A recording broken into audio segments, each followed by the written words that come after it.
Today we're going to be learning about the Hindu community that exists here in Singapore. It actually doesn't teach you about the spirituality or the religion. It's actually about how we should live our life. This is like a historical scene. The name of this temple is Sri Mariamman Temple. It's around 130 years old. That Star of David is common in a Hindu household. You will see the symbol. Okay, so they're going to circle the temple.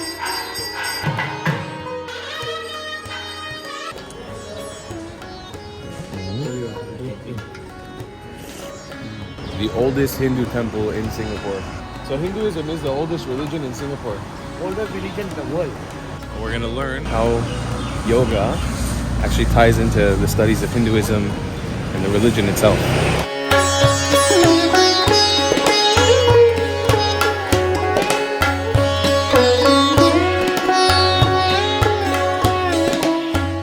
Good early morning, friends, and welcome back to Singapore. We are starting the day really early today outside of a Hindu temple because today we're going to be learning about the Hindu community, the ancient Hindu community that exists here in Singapore. We're joined with our friend Ritu. She's a yoga teacher. She's going to be kind of walking us through the experience today.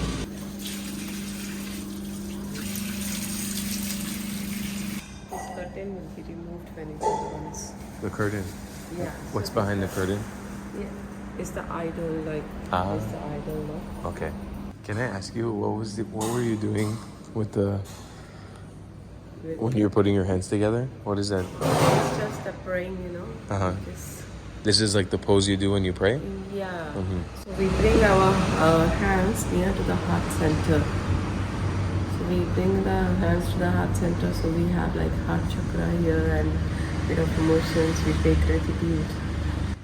Is there a name for that? For doing that? No, it's No? just that gestures. Okay. It's namaskar gestures, actually, prayer gesture. Okay, cool. Yeah. So I've seen it before, but I never knew the yeah, like why it's it's just that gestures. We have like different gestures. Sometimes we just say like this, or this is the other gesture when we just pray, and then like even in other religions we just do like. So these are just the gestures to pay our. Do they tie in at all to a lot of the hand motions that you have in like yoga and stuff? Sorry? In yoga, you know how there's like different hand motions, different positions for Yes. the hand. So Does that play in into here as yoga well? is different mudras. Create like this mudra is, we call it Gyan mudra, is a knowledge mudra. Then we hold it in this is like another mudra. It has a apan. We call it apan vayu. So whatever the secretions and all that, so it goes to the downwards. So different. You hold it. It has the different roles and different work as well. So each gesture, it works differently. Okay. So this one is definitely for the knowledge, and then we call it apan mudra. So this has a different function in the body. So everything related with our body function. So if I create this, it has a different function. Okay. Yeah, that's how it works. Like you're feeling dehydrated, you hold it like this, okay, you will feel a bit hydrated. Yes, so this is like if you are feeling like your bones are very weak and all that, if you hold this gesture, you will over the time you will feel the difference that okay, bones are getting the density and it's getting stronger. So each gesture has the meaning. So same with this. We bow down our head like okay. So everything has a meaning. So each and every gesture we do in yoga also, we have a meaning out of it. So if we are putting it, our hands here is our Vishuddhi throat chakra. So that means we are ready to take the teaching from the Guru or from the God. It's the heart chakra, Vishuddhi chakra. So that's how it works. So she actually owns a really cool yoga studio here. And today we're going to be exploring how we can tie in yoga and mainstream Hinduism and learn like the connections between the two. So this is like, it's a past history of us which they have created one story. So I think the Swamiji will come and explain everything better about it. This is like a historical scene. Yeah. This is whole thing historical. Mm-hmm. The goddess and all that have they have in an incarnation way they have come to the earth and did so many things at that time also there was a good and the bad. So demons were there and this and that. Now we call it terrorism and all that. So that kind of stuff was used to happen even in the past. So incarnation of the different god or goddesses taken place on the earth. And in this religion, in Hindu, do you guys have books? Like, are there books in the temple that you read when you pray? Actually, a lot of books our main book is like a Shrimad Bhagavad Gita. So this book is just about the way of life. How should we live our life? It actually doesn't teach you about the spirituality or the religion. It's actually about how we should live our life. So it's the teachings of way of life. And do you use it in the temple? Do you ever open it here and pray with it, or? No. We have all our houses and every home. I think we will have one Bhagavad Gita. Okay. It is in many languages. So every house, I think, they will have one Bhagavad Gita. Amazing. Yes. Yeah, I noticed there's like, this is one section, right?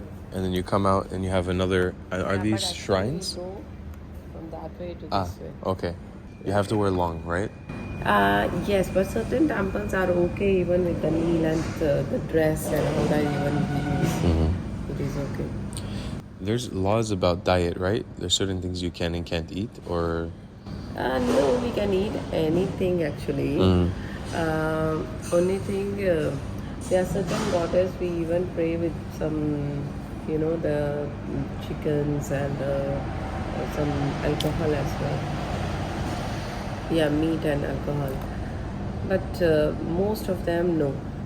There are one or two, when we pray, we just offer the meat and alcohol. But other goddess or other deities, no. But then, you see, but I said, when it comes to the food also, they say, okay, we shouldn't offer the food which has the onion and garlic. Why onion and garlic? Because it has a very foul kind of smell and, onion. But even when we eat, we feel like, okay, mouth has the onion smell. So because of all that, and it's a very negative energy, onion and garlic. So because of that, they say, okay, don't use the onion and garlic. So every food has a different energy actually. So we call it sattvic food, rajasic food, or the tamasic food. So tamasic food is mainly like a meat and all that. Alcohol is the tamasic food. So the rajasic food, it comes under onion and garlics and that kind of things. The food, the taste enhancers. So the sattvic food is very simple, not so spicy, less spice. So yeah, that's the kind. So different food actually works differently with our body, you see. But we also say, right, what we eat, we become actually. So you see, what I heard is if you are eating meat and all that, so what happens when we are killing the animals, so we are actually killing their emotions and their aggressiveness. Animals are aggressive, right? Chicken or all that. So when we are non-vegetarian, so it brings that kind of attitude and the nature in our body also. So that's why we say what we eat, we become. So we are actually taking their emotions and putting in our body. So definitely it works somewhere, right? We are killing the animal, they are crying, they are screaming and all that when they are getting slaughtered. So that's what they say, we are taking their emotions and putting in our body. So definitely the energies work somewhere. So being a vegetarian while being Hindu, it's a choice. You don't have to be vegetarian. Yeah, it's just a choice. Ah, really? I didn't know that. Just a choice. Okay. Yeah. If anybody wants to be a vegetarian or non-vegetarian, there is actually no, rule like that.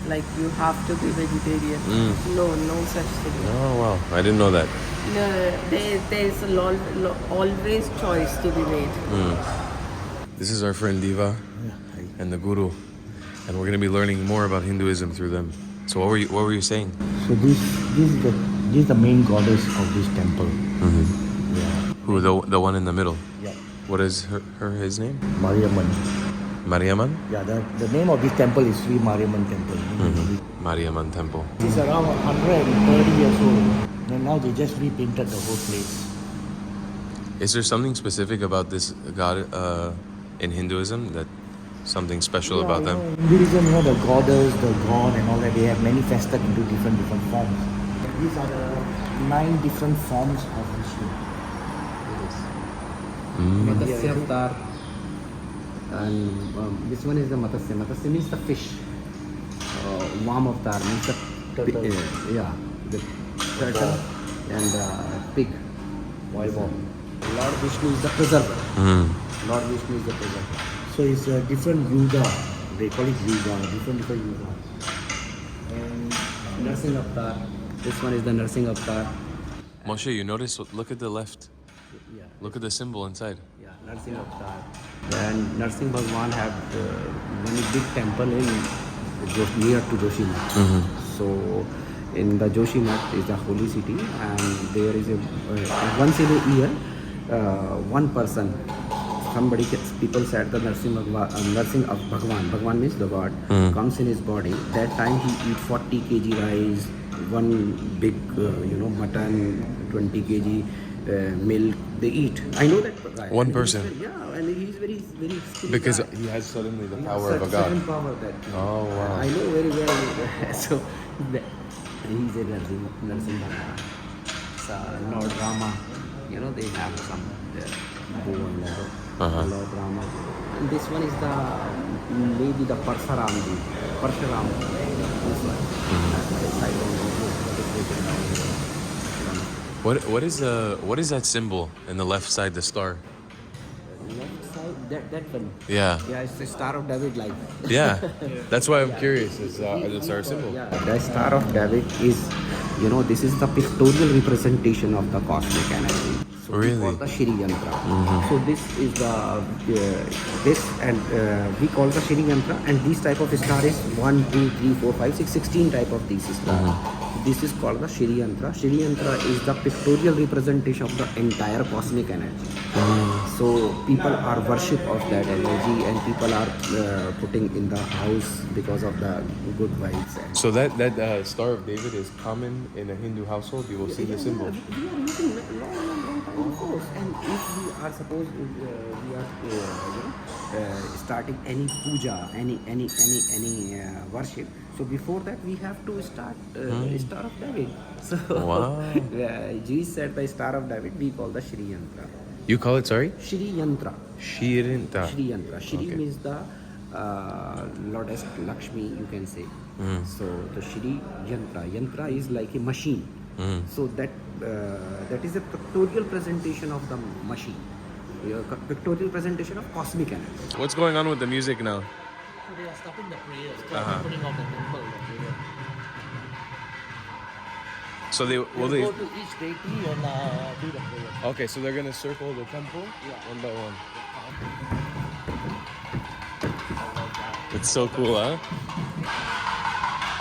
This is Vishnu, the god Vishnu, and then he incarnated 9 times. So this is the Vishnu. So this is the main presentation of Vishnu. He's the preserver.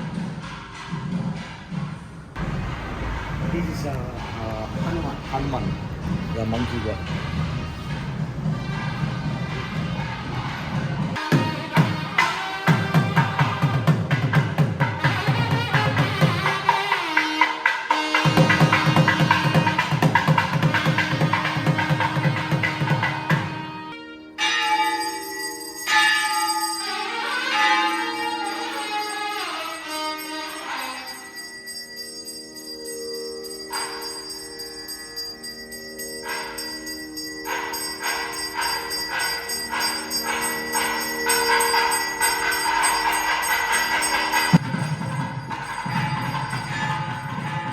So Ganesh is always first. Ganesha. So he's the god of obstacles, to remove any obstacles.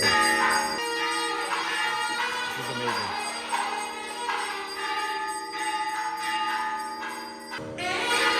Diva, is there a reason they're dressed the way that they're dressed? The guys in the front. The priest, they usually That's a dress- priest. Yeah. Oh, okay.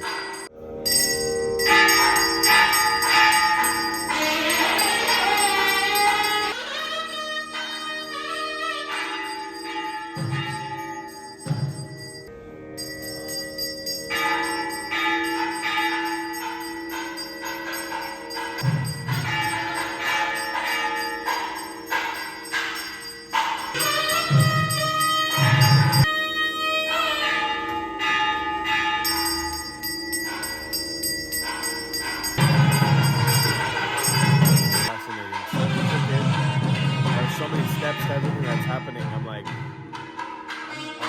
by this.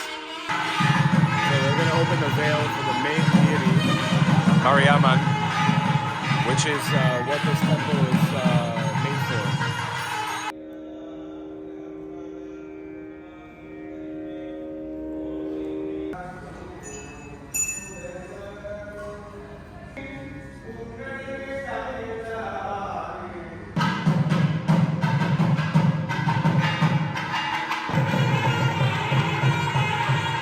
Which was during the Mahabharata fighting. During the goddess, they pulled the sun.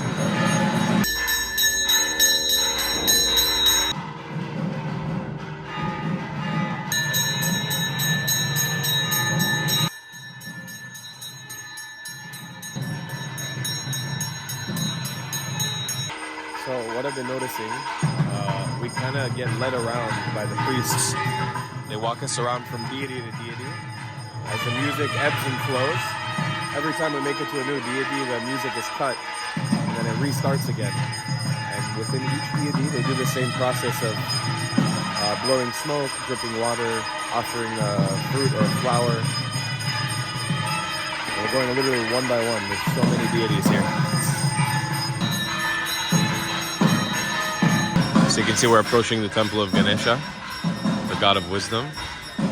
They just open the curtain, everybody bows, the flame is raised, the music is playing according to the bells that are ringing. After seeing this like 5 times, I think I'm kind of understanding how it works.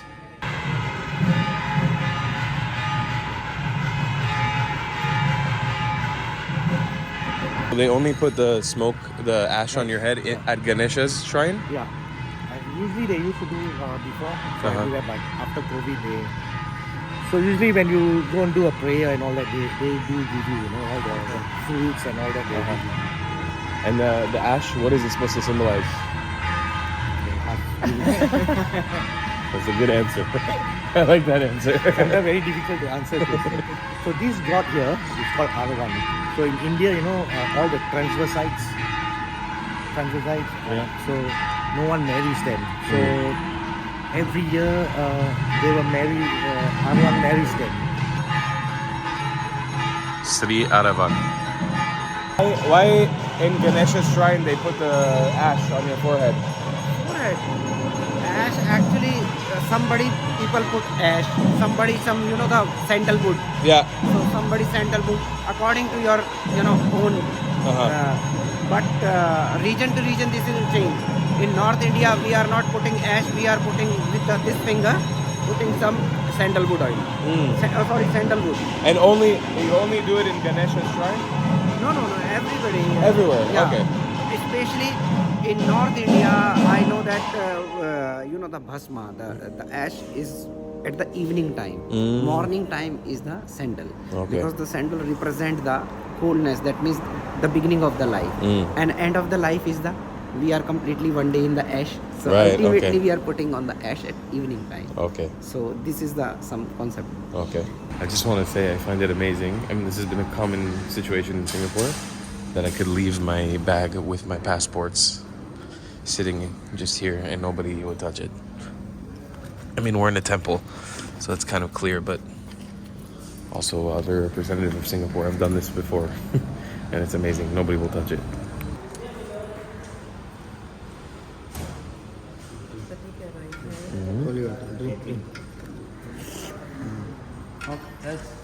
Rice water. Thank you. Okay. The water tastes different. Has like rose water or something. Prasadam? Yeah, it's like an offering. I'm gonna try the sweet rice. Oh my god. I don't mean to be turning this into a food review, but it's like sweet rose water rice. Wow. So good. Very nice, huh? Very, very nice. So usually they would just scoop it right into your hand. Yeah, so Okay. they give the offering. Uh-huh. The water also is like holy water. So it's the rice they just bread.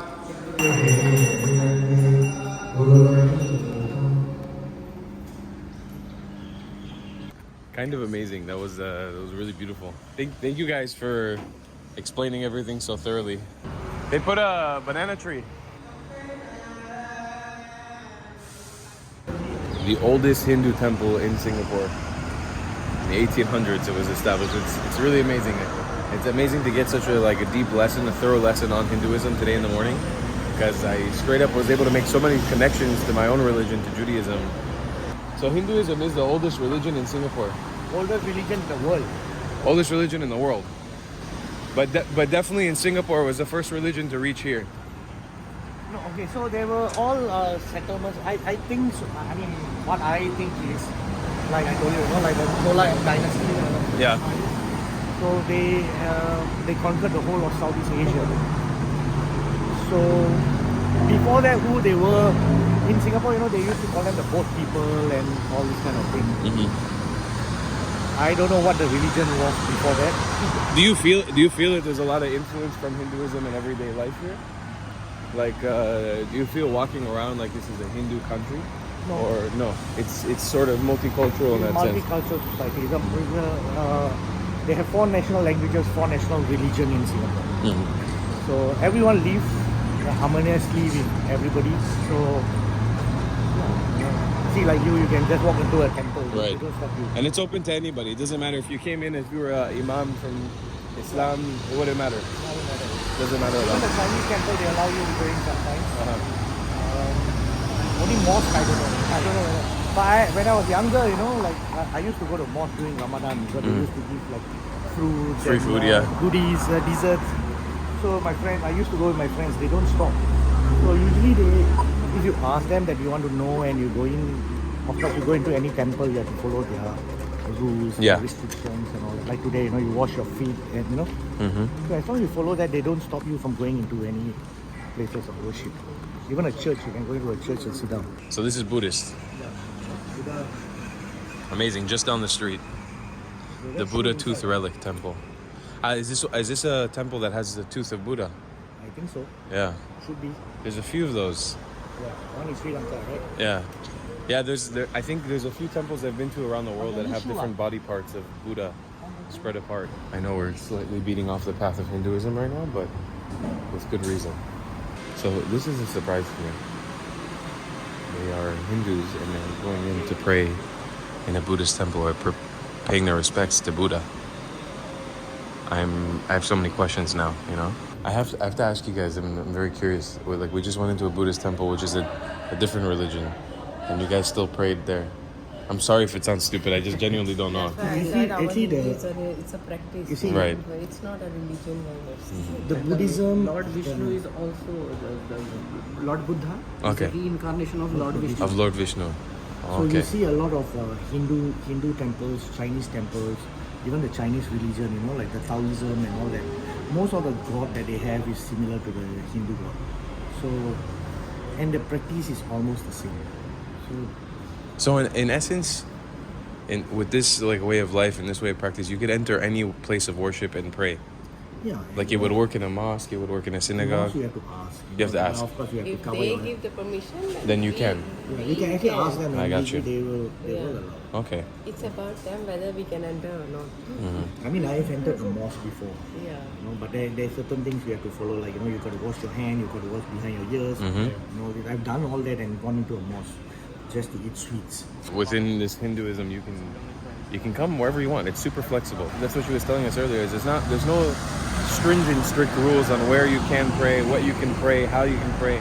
You kind of just do what you do, and then you have a place like this that's open to you as well, and it's 100% valid.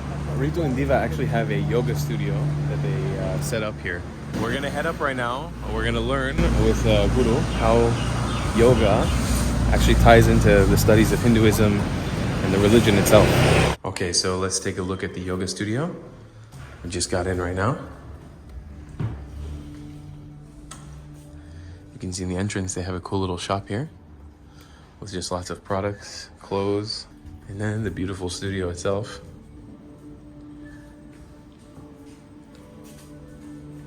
And Diva was even telling me they got a painting of Angkor Wat, right? Yeah. In Cambodia. All right, so we are getting set. By the way, they have their own brand called Flamingo that has all these products like yoga mats and all these clothes and belts and other yoga mats, bottles, boxes, all with this Flamingo brand. So I'll leave links down below in the description of where you can find the yoga studio and also where you can buy their products. So you guys can give them a little thank you purchase for supporting us and helping us out with this video. Is that one was a stretch before you go? Good. Wow.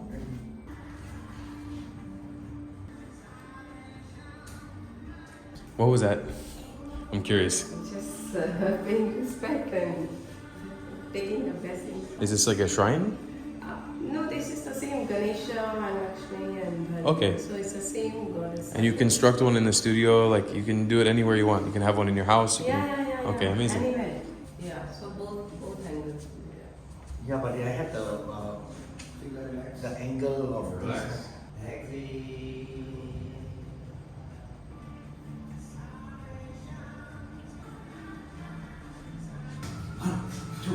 Three, 4, 5, 6, 7. Exhale, relax, both hands on the knee.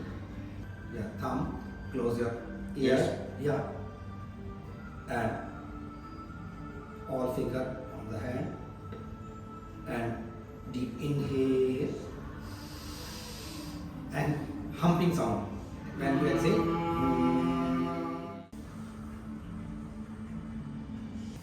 Open your eyes. And please stand up.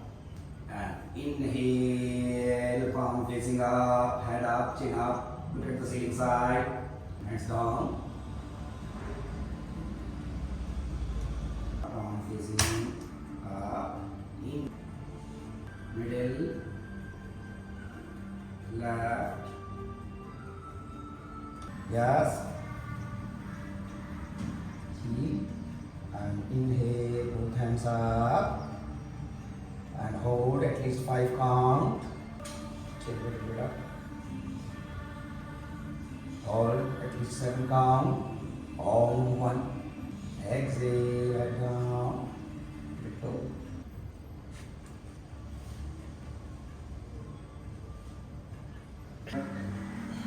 Head down. Breathe up. I'm surprised in myself because I used to do most of those. I used to do them at home. Obviously, I never did it with a yoga teacher, but I used to be able to do them, and I haven't. Yeah. Actually, you are quite good. I saw you. I have it in my memory, especially the Warrior 2 and this one is Warrior 3 or something. I forget the name exactly. Yes. But wow, I'm not flexible at all. I want to show them what you're capable of.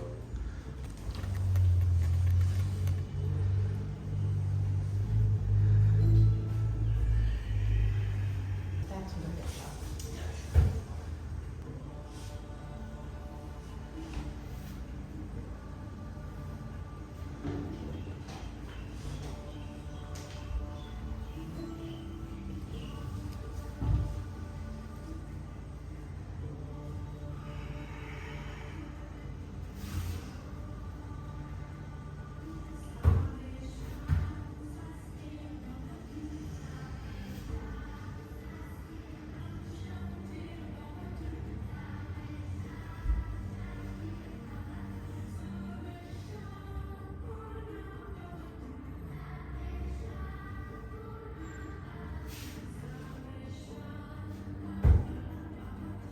Yes.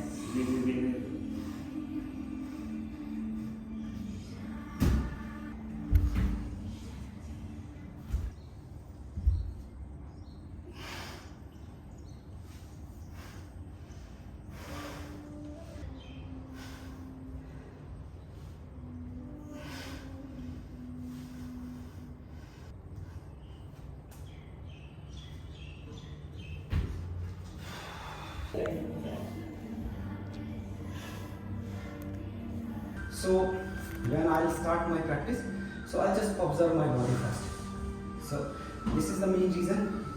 If you do yoga, your awareness level slowly improve. But specifically like that feeling of the blood rushing, it's something you get used to it, or you know you're safe. Like you feel. Yeah, I know I'm safe. and the safety is first. Purity and some your yoga postures while you are doing some practice. So that time you know that this is your strength. After beyond you cannot go there. This is the main. You know where to stop. Yeah. So what are we eating here? This is rice flakes. Rice flakes. Yeah. How did you make it? One of it. Yeah, but how do you usually make it? Okay, tell the recipe, Nito. So we soak the rice flakes. Then we have to make a tadka, like roast the onion and tomato, and then mustard seeds. Then today we have used potatoes, also boiled potatoes in it. Tomato, that's it, and salt. And what is Then rice lemon flakes? powder. Rice flakes is just rice? Yeah. So flat rice flakes. You flatten the rice. Yes. I see. So you can use some peanuts. This is peanuts. Yeah. Sprinkle some on top. Yeah. It's okay. Start like this. Thank you. With peanuts is nice. Actually. Very nice. What about some navigation? So I'm sorry again if this is a stupid question, but is there any significance to this, or is this just No. like a It's just a simple breakfast to fill our stomach. just good to start the Healthy, day? healthy also. Healthy. It's very healthy. Because Breakfast you know, actually. the peanuts is full of protein, carbohydrate. Yeah. So it's a good healthy Actually, breakfast. So you guys will eat this frequently? This specific? Yeah, I do. Yeah? I do. Because I'm gluten free. This is the best breakfast I get. Ah, you're gluten intolerant. Yeah. Ah. Yeah. It's really yummy. She is cured many diseases from yoga. Yeah. Actually, I had literally a lot of problems. No matter whatever I eat, veg, non-veg, vegetables, whatever I eat, I had this problem. I was 24 hours bloated. Bloated. Yeah, because of celiac disease, gluten intolerance. Even though I was eating all the gluten free, but I still was facing the same problem. But after practice yoga, I can actually feel a lot of difference. I feel a bit relaxed, body is light now. There is no bloatingness like what I used to have. Body was really stiff, and immunity has gone so much better. Metabolism has gone so much better. A lot of issues has been sorted out, especially with my stomach. Okay, guys, so I'm gonna do a little interview with Guru. He's gonna tell us a little bit about who he is, his life, how he got here to Singapore, and obviously the relation to yoga and Hinduism, which we're exploring here in the video today. Maybe you can tell my audience, who are you? What's your name? Where are you from? My name is Arvind Hari. I'm coming from India, north part of India, and near the Rishikesh, 280 kilometers far from the Rishikesh. The place name is Joshipat. It's located in, you can say, in the Himalaya. How did you get here to Singapore? What's your relation to this country? Actually, one of my students, she started it here in Rudraksh Yogshala. So she invited me here for actual or holistic yoga. So that's why I come here, because she is practicing last many years, and she is very good student of mine, and she really wants to start some authentic yoga in Singapore. So that's why I come here. What do you actually do? Like we've seen you today, you've explained to us a little bit about food, a little bit about the Hinduism, a lot about the yoga, but what is it that you actually do as your profession? My profession is, you can say, I'm completely yogi. So my lifestyle, I'll spend my lifestyle only yogic lifestyle, you can say. So I eat my food, I'll start my food as given by the yogic text. So I just spend my entire line according to that. Suppose in the Patanjali Yoga Sutra or many Yoga Sutras said, so early in the morning you have to wake up in the morning between the 4 o'clock to 4 to 6. So I am wake up there. You have to I'm starting my day according to the yogic text. So this is my lifestyle. Before I take my food, I have to chant some mantras. After that, some mantras. I'll take bath. That time I'll do some mantras. So whatever the procedure given in the yogic text, so I am follow very religiously in my life. In my profession, in current world, you can say I don't have any profession. In my previous life, you can say I was a business accountancy teacher, business study and accountancy teacher I was. So by profession, I am completely yogi, you can say. And you're saying religiously. I'm very interested in that. This is something we've been exploring all day. Do you consider yourself a religious man? Yeah, religiously means religiously means I am practicing. Any people, they live life up religiously. So my religion is yoga. So yoga, I live my life yogi, completely yogic life. That is my religion.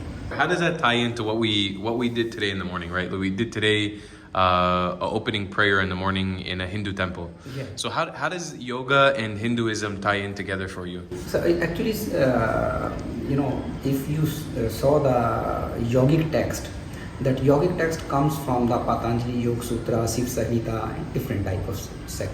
So the first yogi is the Lord Shiva, and the Lord Shiva's wife, Ma Bhagavati.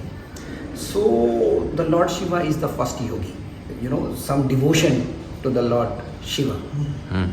Whenever we visit temple, we have to some certain puja. So in India or in everywhere, every part of the world, different temple, different rituals, different types of puja. But if you are really devoted to someone, suppose if you are really devoted to in front of Lord Shiva, Lord Vishnu, so you just visit their temple.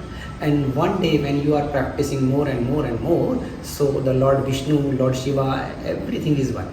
There is no difference between Lord Shiva and Lord Vishnu. Do you feel very connected to this practice? Do you feel very connected to I that? feel very connected. That's why I don't like anything in the world now. So I like whenever I eat food, I really enjoy. I'll just wheat or whatever I'll eat, I'll completely highly obliged God. Now the God gives me that food, and that food is inside my stomach, and that gives me life. So I'm very thankful to God. That's why I'll pray before the food. That's why I'll pray between the food when I'm taking, and I'll complete my food. Then I am also taking some mantras, and I'm thankful to God. So when I was in school, 8th standard, 7th standard, I like mountains. I like the trees, birds. So I'm not interested in the study. So I'll start my journey. I am born and brought up in Delhi. So Delhi is surrounding to the Himalayan region, you can say. So 200-300 kilometers. So I'll just catch a bus and go to the Himalaya. So in my place, Rishikesh is very close to my place, 200 kilometers. That time is the 8 hours journey. Now these days is a 4 hours journey, 5 hours journey. That time full of forest, full of jungle in the Rishikesh. I like that place. And I feel nature. I like nature. Whenever I am sitting near to the Ganga, and I feel very good. Slowly, my life is going on. The sadhu, that some of the people, they are completely follow the spiritual practice in the life. We call the sadhu. So I met many sadhu, many miraculous sadhu in my life. So one of my guru, I met him a long time before in a one jungle. There is a one temple, but Kedarnath. So in the Kedarnath jungle, I met my master, you can say, Swami Chit Prakash Anand. So he met me in a one small tea shop. My life will, entirely change. After complete this meeting, first meeting, I'll come back to the Delhi. But Swamiji called me sometime I'll call him, and we starting some seva, like the blanket distribution, free food for the people, for sadhus, they don't have money, so we are providing some food. And slowly, me and Swamiji do a lot of social work in the Himalayan region. And Swamiji also that time is a spiritual seeker, and slowly Swamiji live in the small cave in the near Joshimath. So very small cave. Now he is also there, but right now last three and a half year he is completely in the Mon. Mon means they are not talking with anyone, and he living in the very dense jungle in the Himalaya, very close to the China border. He started one organization there in Joshimath, Swami Vivekananda Youth Center. So he said, I am not interested to run this organization. That means not organization, we are just providing some social services to the society. So he said, you are the main person of that organization, so I'll handle that organization. So apart of that, I am practicing yoga also. So I am last 5-7 year I was with the Swamiji, and I am practicing yoga, and I am practicing many other things.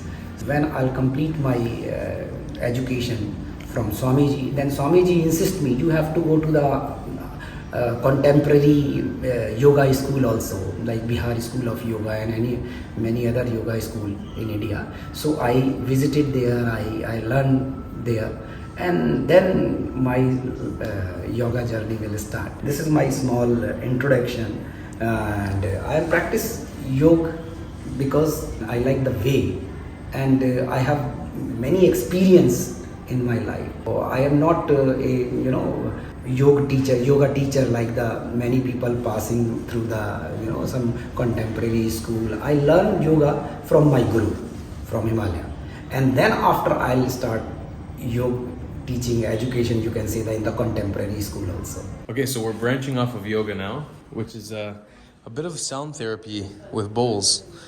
I've done something similar to this before in the past, but I think it was different. It wasn't the similar bowl, but it's something the same idea of sound therapy. So Guru is gonna work some magic. I'm excited to see what happens. What should I do? Should I just lie down? Yeah, lie down. Lie down flat on my back? Yeah. Okay. Here we go. And if you close your eyes, you feel really better. Okay. So it might be even. I'm giving you guys the first person view perspective of this.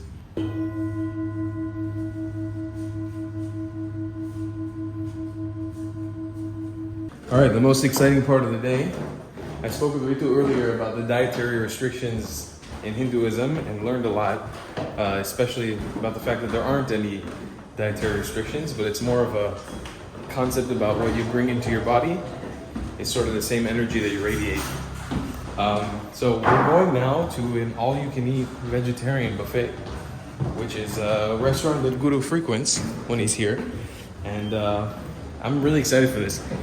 When I first sort of discovered South Asian food, when I was still 16 or 17 in Miami working a retail job, one of the first places I went to was an all-you-can-eat vegetarian buffet, and I loved it. Okay, here we go. So you start here, you wash your hands? I mean, if you eat by hand, yeah. If you want to eat by spoon, you can eat by hand. Nah, I eat by hands, man. Okay, show me how it's done, Diva. I'm gonna follow you through the journey. So you take a tray, so we see how Ritu does it.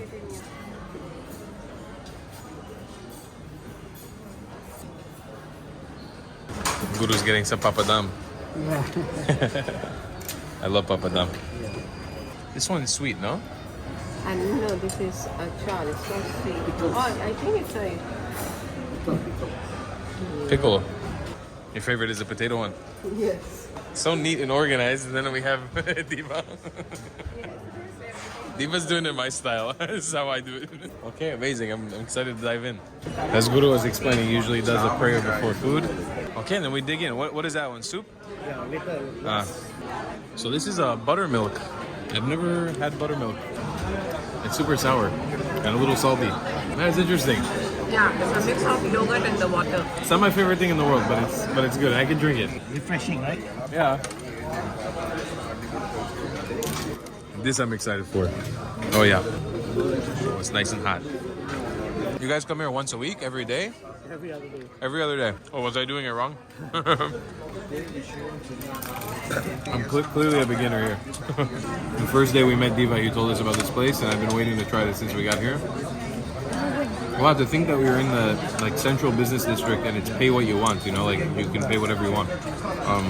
Obviously there's a standard you shouldn't go under, but the fact that it's pay whatever you want is kind of amazing. We're gonna dig into this food and devour everything and enjoy it. Some good yoga energy food.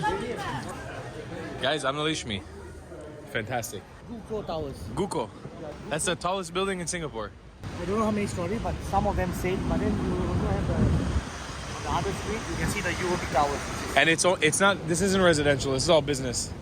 I think they do have residential and business both. Dang, ladies and gentlemen, tallest building in Singapore.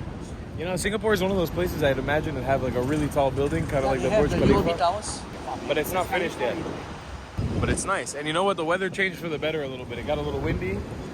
I've noticed in Singapore every day around the afternoon time, it either rains a little bit or drizzles or gets a little bit cooler. I'm really gonna try to focus here. So let's just see what happens.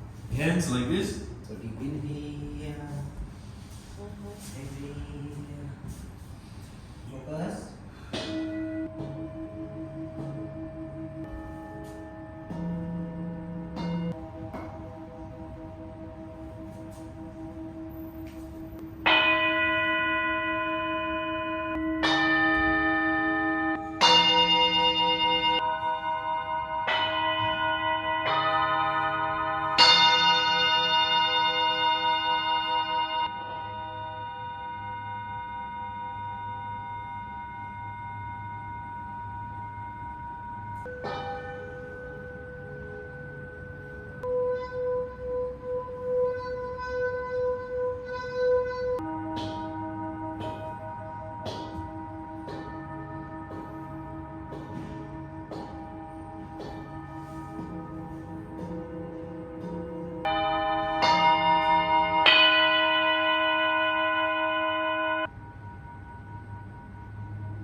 So how's your experience? Wow. Wow, Guru, that was amazing. Yeah. I'm not a person who traditionally would do things like that. So Guru told me before we started, he was like, if you get a thought in your brain, try to suppress the thought and just listen to the sound of the thing. It's so Don't loud. try to suppress that thought. You just look that thought, no problem. But you just come back to listen to the. Right. Like try to focus only on the sound. Yeah, focus on the sound. But don't try to be suppress your Right. any thought. Sorry, I didn't mean to. But yeah, it was like I couldn't even get a thought. Like I couldn't even get a different thought. Like I heard the sound and it was so loud and it's vibrating through your whole entire body that my brain, the only thing my brain can focus on is the sound. And at the same time, I'm not focusing on anything. Like it was super relaxing. It was like it's like in your body. Like I don't know how to explain it. You're like feeling it vibrate through. Deep sound sleep. When you are wake up, you feel like that. Yeah. You know? It's something crazy. I've never experienced that feeling before. It was really fascinating. Really happy to have shared that experience, Guru. Thank you so much for everything today. I appreciate it. This was amazing. Traveling is all about these new experiences and meeting wonderful people like him. And wow, that was. I'm surprised that I enjoyed that as much as I did. It was super cool. It was really fun. All right, guys, we're leaving here. I'm going to make sure to leave links down below in the description to everything you need, every resource that you need to find them, to support the shop, to support Guru, however you can. This was an amazing day. The way that I saw today is, this is like exploring the way that Hinduism can be sort of brought to life in a modern way, right? In a modern city like Singapore, in a metropolis like Singapore, using these one of the oldest religion to be in this area in Singapore, comes together in culmination in this super modern place. It was beautiful and super fun. What an experience.